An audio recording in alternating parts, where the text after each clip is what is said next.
Assalamualaikum warahmatullahi wabarakatuh. Waalaikumsalam.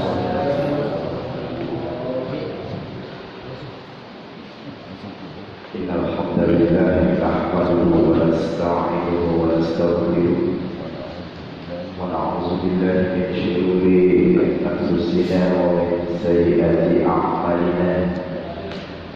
Man yahdihillahu fala mudilla lahu wa man yudlil fala hadiya lahu. Asyhadu an la ilaha illallah wahdahu la syarika lahu, lahul mulku wa lahul hamdu wa yuhyihi wa huwa 'ala kulli syai'in qadir. Wa asyhadu anna Muhammadan 'abduhu wa rasuluhu allazi la nabiyya ba'dahu. Allahumma shalli wa sallim wa barik ala nabiyyina Muhammadir Rasulillah sallallahu alaihi wasallam wa ala alihi wa sahbihi ajma'in. Amma ba'du, fa ya ibadallah ittaqullaha haqqa tuqatih wa la tamutunna illa wa antum muslimun. Shadaqallahul azim. Amma ba'du. Alhamdulillah, puji syukur kehadiran Allah Subhanahu wa taala yang mana pada Ahad di pagi hari ini kita bisa berkumpul di tempat yang mulia ini dalam rangkaian taqarrub kita kepada Allah. Taqarrub itu artinya mendekat. Taqarrub ilallah, mendekatkan diri kita kepada Allah sebagai bukti mahabbah. Mahabbah itu kecintaan. Ada kalimat mahabbah ilallah, cinta kita kepada Allah. Ada kalimat mahabbah ila Rasulullah, cinta kita sama Rasulullah. Dan tentunya mahabbah kita terhadap agama kita di Islam. Kalau nggak ada kecintaan, nggak mungkin kita bisa hadir di tempat yang mulia ini. Karena ada rasa taqarrub ilallah, rasa dekat diri kita kepada Allah, rasa cinta kita kepada Allah, kepada Rasulullah, kepada agama kita di Islam. Kita bisa hadir atas izin Allah, bisa hadir ke tempat yang mulia ini. Subhanallah. Di saat mungkin saudara-saudara kita masih terlelap, cuacanya enak Ustaz, cuacanya adem, musim hujan, tarik lagi selimut, terbangun jam 7. Kita tidak bisa hadir di sini. Kita bisa mungkin tadi sebelum hadir di sini kita tahajud. Fatahajjat bihi nafilatan lak. Tahajud. Niatkan diri kita untuk hadir ke taklim ini karena ada undangannya itu. Taklim. Mudah-mudahan kehadiran kita di sini Bapak Ibu sekalian insyaallah mendapatkan taufik dan hidayah dari Allah Subhanahu wa taala. Teriring salawat dan salam kita sampaikan kepada junjungan kita yang mulia baginda Rasulullah sallallahu alaihi wasallam, kepada keluarganya, kepada sahabatnya, dan insyaallah kepada kita nih yang istiqomah. Jadi kita ini orang-orang yang istiqomah. Istiqomah itu artinya jalannya lurus. Ihdinas siratal mustaqim. Tunjukilah kami ya Allah jalan yang lurus. Jalan yang lurus itu istiqomah. Nanti yang kita bahas di sini. Mudah-mudahan kalau kita istiqomah, insya Allah Rasulullah pun akan istiqomah, memberikan syafaat kepada kita di yaumil akhir kelak insya Allah. Bapak Ibu jemaah sekalian, saya diminta mengisi kuliah subuh di Masjid At-Taqwa ini. Kalau untuk khatib Jumat atau kuliah subuh atau kuliah Ramadan, mungkin saya tidak asing lagi. Tapi kalau kuliah subuh perdana di sini. Alhamdulillah. Perdana. Ya. Mudah-mudahan nanti aktivitas kuliah subuh ini terus berjalan.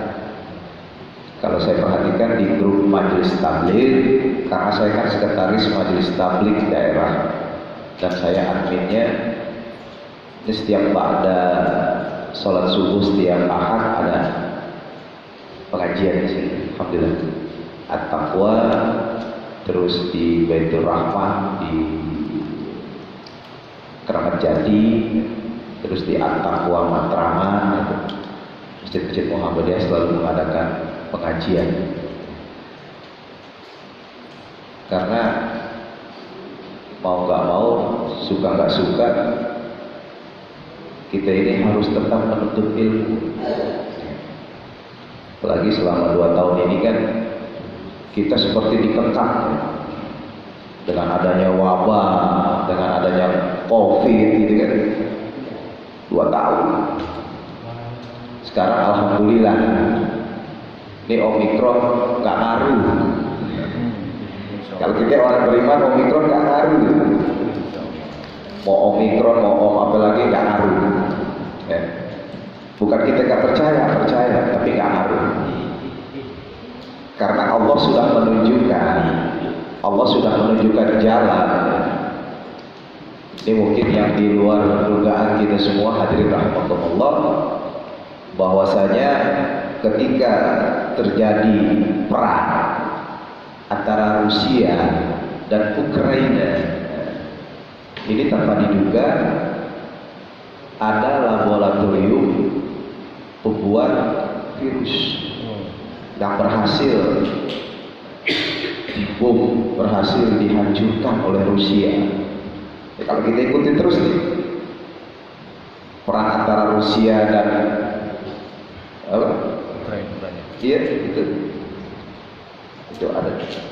Makanya marah itu Rusia itu. Dan anehnya lagi kan Rusia itu kan berpaham komunis, ya kan? Berpaham komunis yang berperang melawan kafir. Inilah sunatullah. Jadi orang Islam tinggal ngeliatin aja, ada rasain jadi adu sama Allah. Gitu kan? Kita tinggal ngeliatin aja, kita doa aja udah. Doa kita benar-benar makbul. Dijabah doa kita. Makanya COVID itu di Indonesia, saya pikir di Indonesia, karena di negara-negara lain COVID itu udah selesai. COVID itu udah selesai Pak di negara lain. Orang sepak bola di negara lain udah bebas di Eropa, ya. Cuma di Indonesia aja. Dan dalam sejarah, ketika di zaman kekhalifahan Umar bin Khattab radhiyallahu taala, ketika akan memerangi kafir, ketika akan memerangi golongan orang-orang kafir Quraisy yang berada di Damaskus di Syria, itu datang ke sana. Rombongan kaum muslimin datang untuk memerangi orang-orang kafir di Damaskus di Syria. Di sana ada wabah, di sana ada penyakit, di sana ada bala, sehingga kata Umar bin Khattab radhiyallahu taala anhu, kita batalin di perang, kita batalin, karena di situ ada wabah. Sehingga sahabat bertanya, ya khulafaur rasyidin, kenapa kita udah mau memerangi orang kafir, orang kufar, kok dibatalin? Waalaikumsalam. Kalau kita gak perangi mereka, mereka merangi kita. Kita udah jauh-jauh datang ke Damaskus, ke Syria, kita mau berperang melawan kaum kafir Quraisy, gak jadi pulang. Harusnya kata sahabat, masuk kita perang melawan kafir Quraisy, toh kita mati juga mati dalam keadaan jihad, berperang melawan kafir Quraisy. Tapi apa kata Umar bin Khattab? Sesungguhnya Rasulullah mengatakan, Rasulullah bersabda, ya kan? Apa kata Rasulullah? Kalau di satu negeri, di satu tempat, di satu wilayah ada wabah, ada penyakit, kita jangan masuk. Dan yang ada di tempat itu, yang ada di wilayah itu, jangan keluar. Ini yang namanya lockdown. Lockdown, jangan salah. Tuh waktu zaman-zaman COVID terkenal tuh diganggap ditulis lockdown. Salah satunya saya lihat tulisannya download gitu. Wah, ini RT-nya salah tulis. Ya sampai HP. Download. RT ini salah, bukan download, lockdown. Ganti ya. Lockdown. Artinya orang yang dari luar nggak boleh masuk, orang yang dari dalam jangan keluar. Rasulullah yang bilang. Kalau kita kan nggak di kampung nih, di duren sawit, kayak di kampung saya di hutan kayu, bebas ojol bolak-balik, tukang sayur bolak-balik, gimana virus mau mati, gitu kan? Berkembang tuh virus karena nggak mengamalkan sabda Rasulullah, hadis Rasulullah Sallallahu Alaihi Wasallam. Rasul yang bilang kalau ada wabah antum jangan masuk, kalau antum udah di dalam jangan keluar, gitu. Itu wabah pergi. Makanya ada sahabat yang tahu, yang bernama Abdurrahman bin Auf. Beliau adalah sahabat Rasulullah. Beliau adalah sahabat Umar bin Khattab yang diberikan keistimewaan oleh Allah Subhanahu wa taala bisa melihat dengan mata batin. Dalam bahasa Al-Qur'an dikatakan mukasyafah. Diberikan mata batin, bisa melihat virus, bisa bicara sama virus. Namanya Abdurrahman bin Auf. Ada nggak di sini yang namanya Abdurrahman bin Auf? Bagus. Nama sahabat Rasul. Abdurrahman bin Auf ngomong sama virus, berbincang-bincang sama virus. Ditanya sama virus, ya virus, engkau dari mana? Aku diutus oleh Allah. Kemana? Ke Syria, ke Damaskus, untuk menguji keimanan orang-orang di Syria. Kira-kira antum berapa lama di Syria? 2 tahun. 2 tahun tuh virus waktu itu di Syria. Terus kira-kira nyawa yang akan dicabut, nyawa yang akan direnggut itu berapa? 1000 nyawa yang dikatakan oleh virus. Setelah bincang-bincang sama virus, balik nih pasukan Umar bin Khattab, gak jadi nyerang Syria.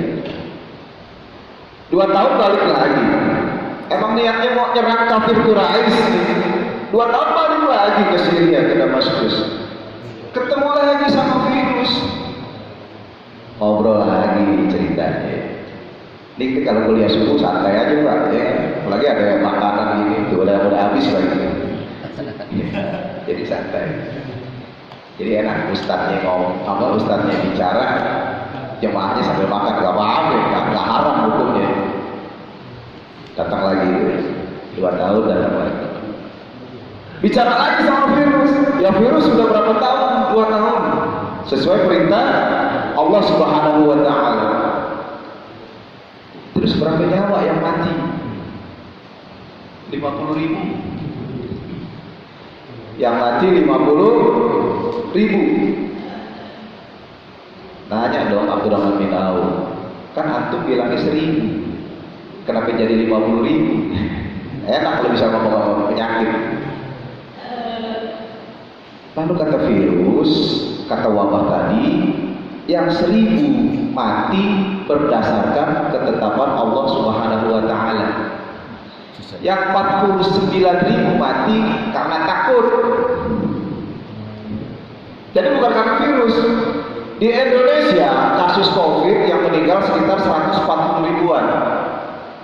Yang kena COVID nggak seberapa yang mati, yang takut banyak yang mati. Ini untung nih nggak pada takut nih yang datang ke sini, nggak pada mati jadi. Yang takut, stres, sholat nggak boleh, ya kan? Sekalinya sholat boleh jaga jarak, Itu mazhabnya siapa itu? Kalau kita ributin nggak kelar-kelar. Mazhabnya siapa jaga jarak?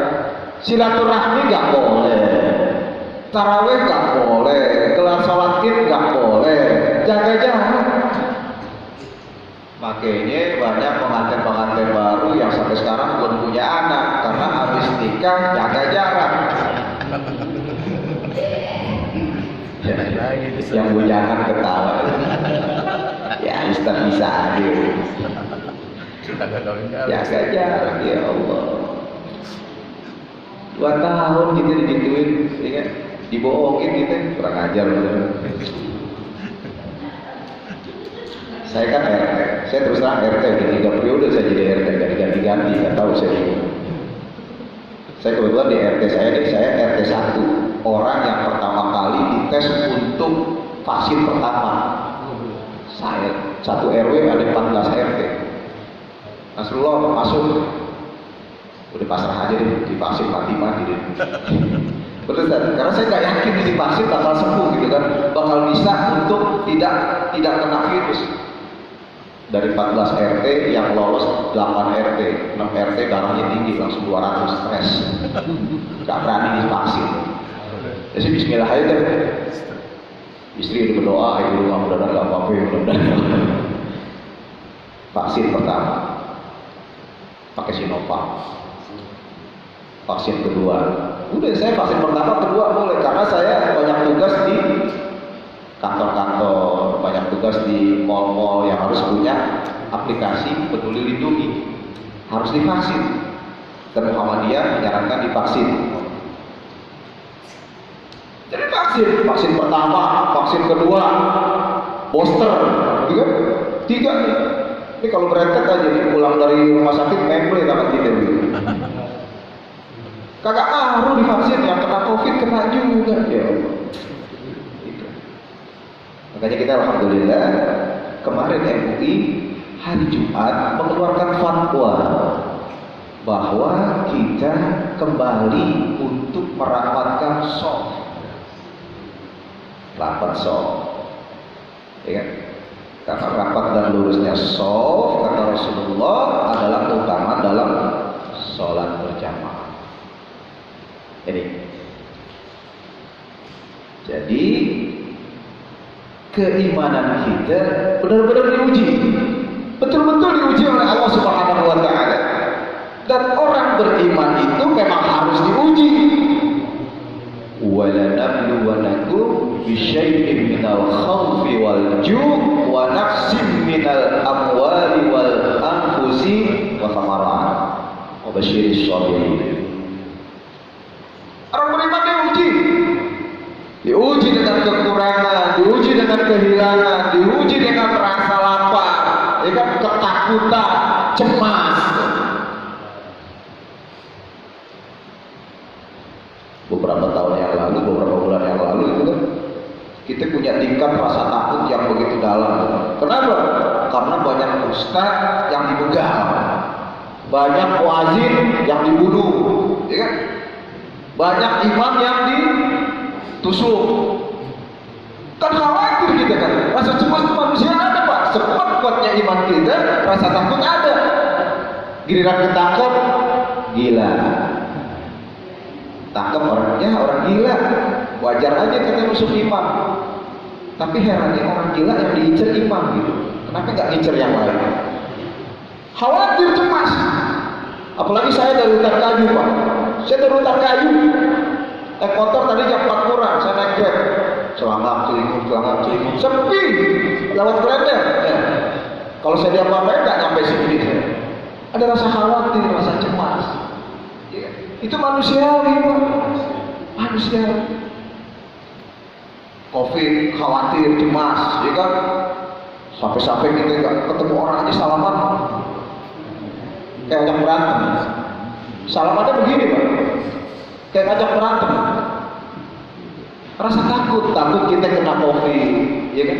Cemas, kekhawatiran. Itu emang sudah diatur oleh Allah Subhanahu. Allah akan uji. Rasa khawatir, rasa takut, rasa cemas, khawatir. Rasa kehilangan saudara-saudara kita, ya kan? masuk rumah sakit, di swab, positif, ya kan? Gak pulang lagi, tahu-tahu jadi mayat. Makanya banyak di media sosial nanya sama saya, Ustaz, kalau orang mati COVID, itu ada kejadian ketika dibuka korban COVID itu masih pakai baju, langsung dimasukin ke peti. Itu viral banyak di media sosial, bisa kita buka. Sehingga keluarganya protes, ini kok mayat saudara kita begini nih, masih pakai baju, mau dikubur, Ustaz nih hukumnya gimana? Gitu. Saya berprinsip, berpatokan kalau mendatangkan banyak mudarat, jenazah itu tak perlu dimandikan. Tak perlu dimandikan. Karena zaman Rasulullah pun kalau ada sahabat yang meninggal ketika peperangan tidak dimandikan, dikafankan, langsung dikuburkan. Karena saya tukang mandi mayat. Pak. Kalau ada yang memesan dari sekarang, saya siap. Saya udah ratusan mayat saya mandi. Di Majelis Taklim daerah itu orang tahu Rasulullah tukang mandi mayat. Sehingga tahun-tahun 2006 ketika terjadi tsunami di Aceh, itu saya diminta untuk jadi relawan untuk memandikan mayat. Tetapi istri nggak ngasih untuk ke Aceh. Jadi begitu Pak. Rasa cemas, rasa takut, rasa kehilangan keluarga kita. Ini keimanan diuji oleh Allah Subhanahu wa taala. Iman kita kuat kan? 2 tahun Pak, kita diuji. 2 tahun. Covid datang ke Indonesia itu bulan Maret 2020. Pas Imlek. Itu bebas tuh masuk orang-orang China masuk ke Indonesia, masuk. Yang pertama kali teridentifikasi COVID orang Depok, orang Depok, kan dekat Depok sama Jakarta, Rembet. Masya Allah. Takut Pak, bener, takut cemas sih. Apalagi saya tuh petugas gugus COVID dari Kecamatan Matraman, tuh trennya naik terus tuh. Dari hijau, kuning, orange, merah, sampai hitam, sampai gak ada datanya hilang, saking banyaknya yang kena. Tapi sekarang alhamdulillah. Makanya dengan berlalunya virus ini, ayo. Ini virus sudah berlalu Pak, udah gak ada deh. Bu, ajak saudara-saudara kita ke masjid. Masjid sebaik-baiknya tempat kata Rasulullah. Ya kan? Seburuk-buruknya tempat pasar. Pasar ramai, masjid sepi. Terbalik dengan sekarang. Ya, ceramah virtual, Zoom meeting, sholat Zoom meeting, imamnya di mana, makmumnya di mana, kita ikutin. Udah kagak benar, udah nggak ada yang benar. Datang ke masjid, kita doa sama Allah. Doa kita kalau di masjid kan insya Allah diijabah. Ada malaikat yang ngasih kita. Ya, ada malaikat. Kita doa masa nggak diijabah sih sama Allah. Anak kecil aja mereka minta sesuatu sama orang tua, minta aja tiap hari, dikasih. Apalagi kita minta sama Allah, dikasih. Kenapa? Allah katakan, wa qala rabbukum ud'uni astajib lakum, kata Allah. Kalau kita minta sama Allah, astajib lakum, Allah kasih.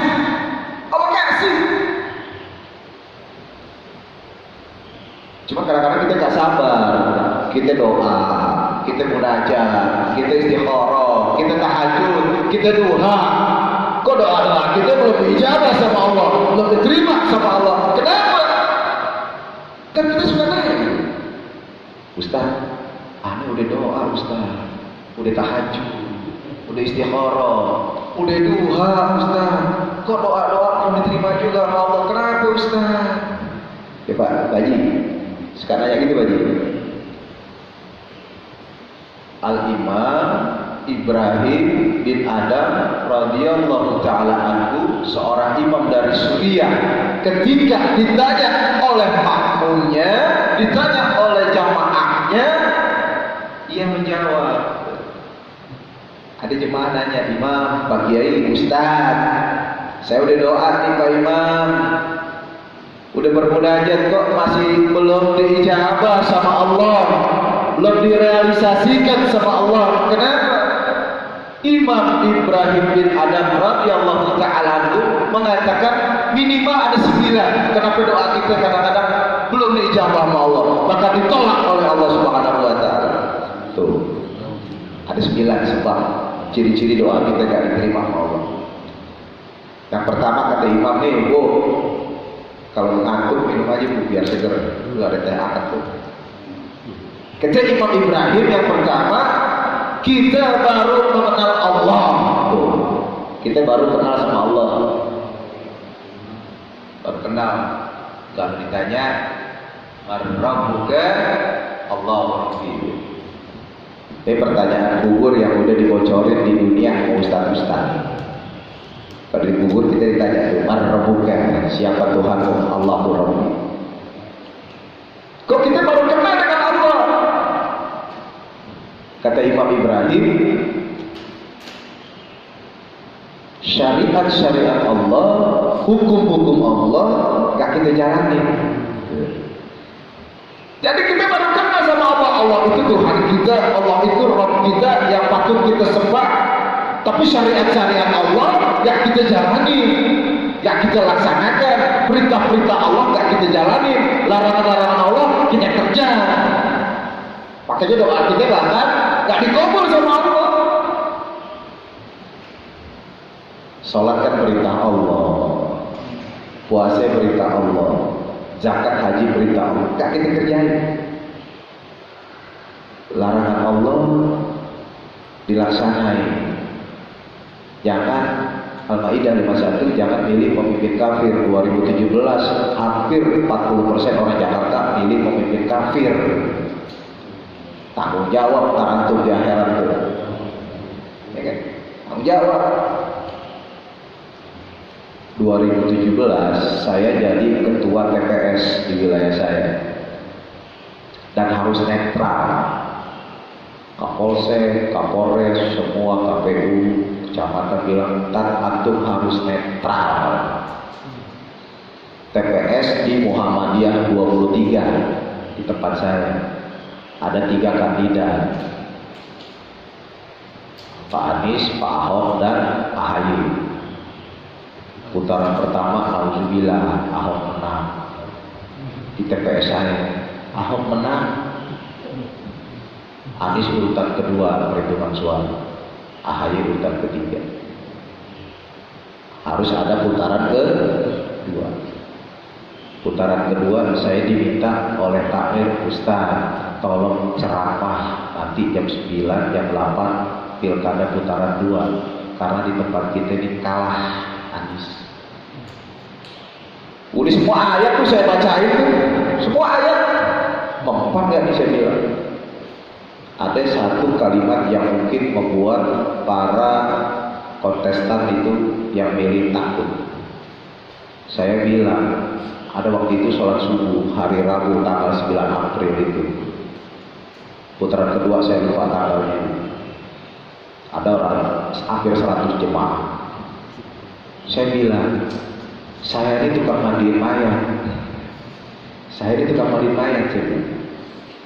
Kalau antum masuk ke bilik suara, terus nyoblos Ahok, tiba-tiba dicabut sama malaikat, aneh gak siap mandiin?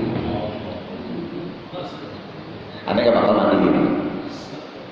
Sampai ada jemaah bilang, "Ustaz jangan begitu dong Ustaz, takut-takutin aja." Emang ini antum nyoblos orang kafir, malaikat Israel lihat, ente nyoblos dicabut nyawa ente, aneh gak mandiin? Gak tanggung jawab. Alhamdulillah hari Rabunya 90% suara Anies yang menang. Karena gara-gara takut gak dimandiin. Padahal bukan Al-Quran, bukan hadis, omongan saya doang. Tega lo kan gue mati gak dimandiin. Iya gue gak mau mandiin. 90% alhamdulillah Bang Anis menang. Doain insya Allah jadi RI 1. Amin. Amin. Bukan kampanye nih Bang. Ustaz, kalau saya mau kampanye 2017 itu kita lawan negara. Pilkada kita lawan negara. Ustaz diintip. Wah ini Nasrullah kacau. Radikal. Nasrullah kacau. Harusnya kalau ada anggota DPRD di sini kasih tahu tuh Pak Anies tuh, undang Nasrullah ke balai kota, kasih amplop tuh. Karena yang koar-koar masalah pilkada saya paling kencang. Buktinya tuh ketika putaran kedua saya ngomong begitu. Karena saya beratusan mayat mandiin Pak, hampir 300 mayat saya mandiin sampai dengan detik ini Pak. Alhamdulillah tuh mayat yang saya mandiin gak ada yang protes, alhamdulillah. Ikhlas aja. Bener Pak Haji? Nah ada tuh mayat. Kali ada mayat gitu ya, begitu saya mandiin matanya kedip saya getok gitu. Biar mati sekalian. Alhamdulillah. Itu konsep keimanan. Jadi kata Ibrahim bin Adam radhiyallahu taala anhu, kenapa doa kita belum dijawab sama Allah? Kadang-kadang ditolak sama Allah karena kita baru kenal Allah, tapi syariat Allah nggak kita jalani. Tuh. Tamatnya sampai jam berapa nih? Kuliah subuh. 6. Hah? Jam 6. Sampai jam 9 saya jabanin. Asal mahare cocok. Sama hari cocok gitu ya. Agak apa jam 5 aja ya. Antum sih enak bapak-bapak tuh. Saya ceramah ada yang sambil makan, sambil ngopi ya. Saya kan belum bapak-bapak. Pak Haji ini ketan Pak Haji. Kita ceramah nggak usah terlalu serius. Yang penting masuk bisa kita amalkan. Itu yang pertama. Kita baru kenal Allah. Yang kedua kata Imam Ibrahim radhiyallahu taala anhu, kita baru kenal Rasulullah Muhammad abduhu wa rasuluh, sebagai abdi, sebagai hamba. Ya kan? Tapi sunnah-sunnah Rasulullah nggak kita jalanin. Kita nggak tulis umat Muhammad, tapi sunnah Rasulullah nggak kita jalanin. Apa Ustaz sunnah Rasulullah? Banyak sunnah Rasulullah. Datang ke masjid, salam. Itu sunnah Rasulullah. Ucapin salam, assalamualaikum. Yang mengucapkan salam hukumnya sunnah, yang menjawab hukumnya wajib. Aneh datang tadi nih sebelum subuh, assalamualaikum, gak ada yang jawab, daripada rebahan 2 orang aja dosa deh. Jadi tadi tuh harusnya dia tahu dong, Ustaz datang nih, sambut deh begitu. Masih pada tidur. Dosa tuh, untuk dosanya udah dihapus tadi salat subuh, udah hilang dosanya. Datang ke masjid, ya kan? Assalamualaikum. Itu sudah Rasul. Salat tahiyatul masjid 2 rakaat. Sunnah Rasulullah. Apa tahiyatul masjid? Menghormat masjid di rumah Allah. Jangan datang ke masjid, dia lihat perempuan masih tidur, dia nyalain AC, nyetir, dia merem. Perempuannya masih tidur ini. Masjid, sholat, zikrullah, zikir Allah, doa, sholawat, ya kan, sholat. Sunnah sebelum subuh, pahalanya subhanallah, seluas langit dan bumi. Jadi kalau ada orang ditanya siapa orang terkaya di dunia ini, bukan yang punya Facebook, bukan yang punya YouTube, tapi orang terkaya di dunia ini adalah orang yang mengerjakan 2 rakaat sebelum subuh, pahalanya seisi dunia dan akhirat. Subhanallah. Kita di dunia aja belum jauh, nyasar, apalagi ntar dunia dan akhirat ya. Mudah-mudahan kita masuk surga deh. Jadi sunnah-sunnah Rasulullah tidak kita jalankan. Banyak sunnah-sunnah Rasulullah yang harusnya kita jalankan agar doa kita dikabul sama Allah, dijabah sama Allah. salawat kepada Rasulullah sallallahu alaihi wasallam. Allahumma sholli ala Muhammad. Ya kan? Agar kalau kita bersalawat kepada Rasul, Rasul pun nanti akan kenal sama kita di akhirat. Kenapa kita disuruh salawat? Allah saja, malaikat saja salawat. Innallaha wa malaikatahu yusholluna 'alan nabi. Ya ayyuhalladzina amanu shollu 'alaihi wa sallimu taslima. Ya kan? Ini ayat Allah, malaikat bersalawat 'alan nabi, atas nabi. Siapa nabinya? Rasulullah sallallahu alaihi wasallam. Kita enggak mau salawat, ya Allah. Katanya kita cinta Rasul, katanya kita cinta Nabi. Nabi kita dihina, Nabi kita dicela, diam aja. Ya kan? Diam aja. Dulu ada kisah ketika Rasulullah SAW belum lama wafat, kekhalifahan dipimpin oleh Abu Bakar As-Siddiq radhiyallahu taala anhu. Ada satu kelompok yang bernama kelompok Malik bin Wairo. Kelompok Malik bin Wairo ini adalah kelompok yang menentang zakat. Dia katakan zakat itu adalah perintah Rasul, padahal zakat itu adalah perintah Allah. At-Taubah 103, khudh min amwalihim shadaqatun tutahhiruhum. Itu ayatnya di dalil. Sehingga begitu Rasulullah meninggal, zakat ini diminta oleh Abu Bakar As-Siddiq kepada kelompok Malik bin Wairo yang menentang zakat, bahwa zakat itu perintah Rasul. Ketika Rasul wafat, otomatis perintah zakat hilang. Abu Bakar As-Siddiq meminta Khalid bin Walid, sahabat Malik bin Wairo, untuk meminta zakat. Karena Khalid bin Walid ini dekat sama Malik bin Wairo. Datang nih Khalid bin Walid ke rumah Malik bin Wairo. Assalamualaikum. Ada diperintahkan minta zakat atas perintah Allah, atas perintah Rasulullah, atas perintah Abu Bakar kepada engkau ya Malik bin Wairo. Ya. Tapi Malik bin Wairo ini menentang. Dia menentang bahwasanya perintah zakat itu diperintahkan oleh Rasulullah, dan ketika Rasulullah wafat maka otomatis perintah zakat ini hilang. Sehingga Malik bin Wairo mengucapkan kalimat, ini perintah zakat yang diperintahkan oleh Muhammad sahibu, katanya begitu kan. Artinya Muhammad teman lu, gitu kalau kata orang Betawi. Muhammad saudara lu. Gitu. Marah Malik bin Walid, dianggap pelecehan. Marah. Dicaci maki itu Malik bin Wairo. Di depan sahabat dicaci maki. Kagak sampai dicaci maki, dicabut ke pedang Khalid bin Walid, ditebas batang leher Malik bin Wairo, mati di depan sahabat, mati Pak.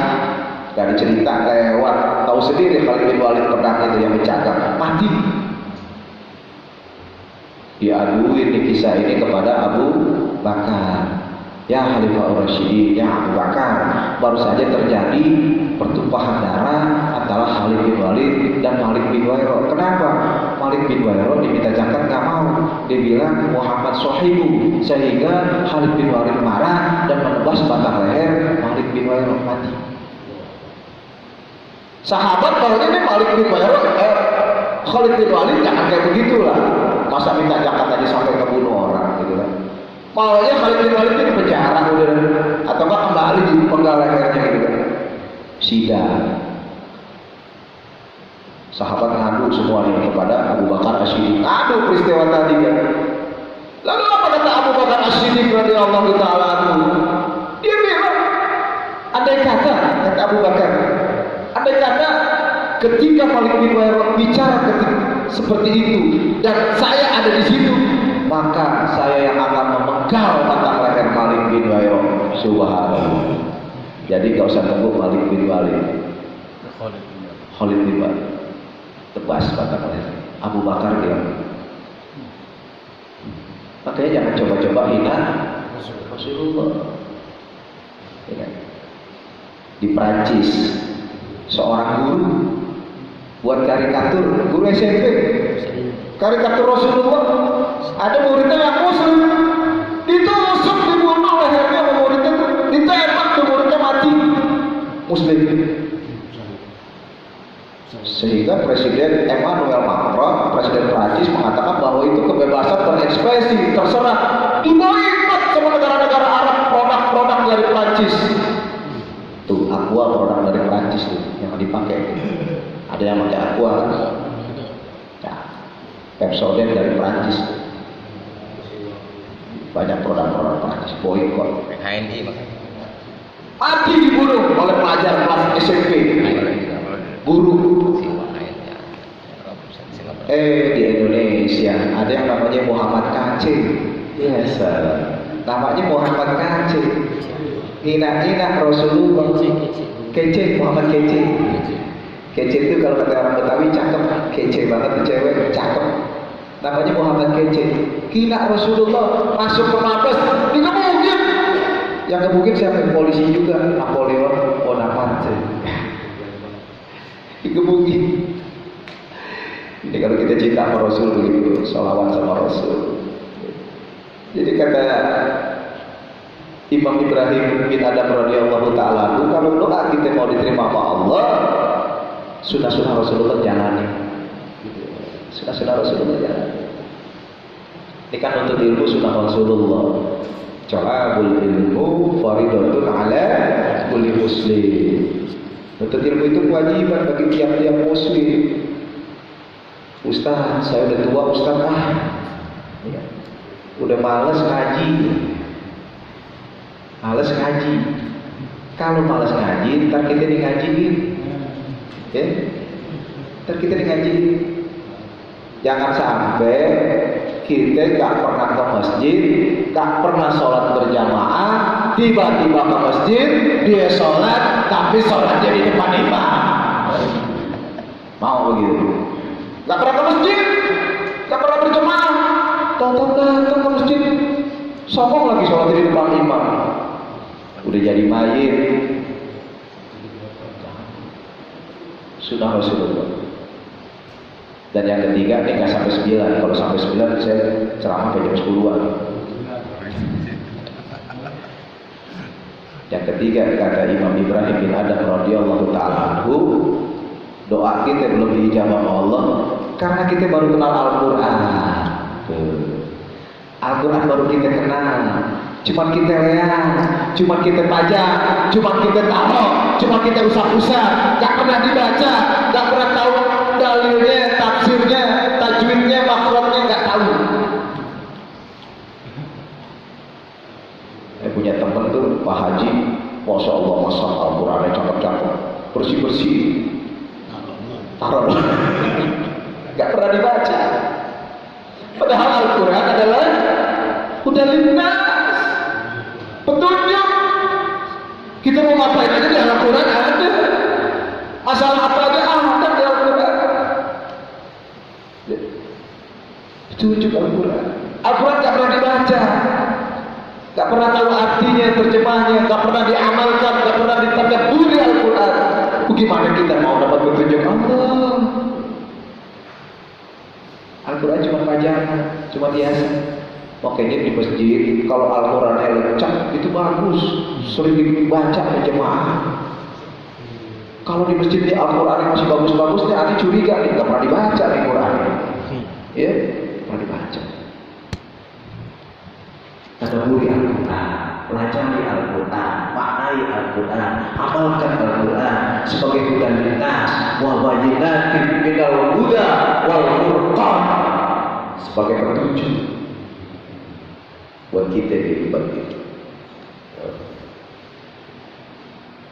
Terus yang keempat, kata Imam Ibrahim, kita hanya baru melihat kematian, tapi kita tidak mau mengetahui ada apa di balik misteri kematian. Kita baru tahu kalau ada orang meninggal, kita ke layar, takziah, kita ke kuburan, tapi kita tidak memperdalam ada apa di balik kematian. Apa yang kita bawa setelah kita mati? Apa yang kita bawa, Haji? Ya ayyuhalladzina amanu taqullaha wal tansur nafsun ma qaddamat lighad. Hai orang-orang yang beriman, bertakwalah kalian kepada Allah kalian bawa untuk negeri akhirat. Wa tanzur nafsum ma qaddamat lighad. Apa yang kita bawa? Kita mudik, kita pulang kampung bawaannya banyak. Ke akhirat kita enggak bawa apa-apa. Alhamdulillah. Ya Allah. Satu hari di akhirat, di hadis dikatakan sama dengan 50.000 hari di dunia. Ya Allah, kita jangan lama-lama di akhirat, seminggu aja. Seminggu aja. Kalinya itu 7 kali 5. Lama. Makanya dalam hadis dikatakan orang yang sudah meninggal, orang yang berada di alam kubur, itu doanya cuma satu. Apa doanya? Buru-buru kiamat. Buru-buru kiamat biar kita dihisab. Masuk surga atau masuk neraka? Bisa yakin jemaah takwa insyaallah surga semua. Amin. Ya. Karena ada dalilnya. Wasiqal ladzina taqaw rabbahum ilal jannati zumar. Kita masuk surga karena berombong-rombongan, berbondong-bondongan, beriring-iringan. Jemaah Masjid At-Taqwa akan dipimpin oleh Ustaz Rijal masuk surga. Woi sini surga di sini weh, yang ke sono. Ibu ya. Surga kita ibu. Tapi jangan iri, ntar kalau suaminya masuk surga ditemani oleh 7 bidadari. Nah, jangan iri bu. Kalau di dunia ibu boleh larang-larang suami berpoligami, di surga di akhirat gak bisa bu. Ada pintu Allah ya. 7 bidadari, masya Allah. Ustaz enak dong yang laki-laki dapat 7 bidadari, yang perempuan gimana? Ntar tanya sama Allah kalau masuk surga. Saya nggak bisa jawab. Tapi di Al-Quran dijelaskan bahwa ketika kita masuk surga ditemani sampai 7 bidadari.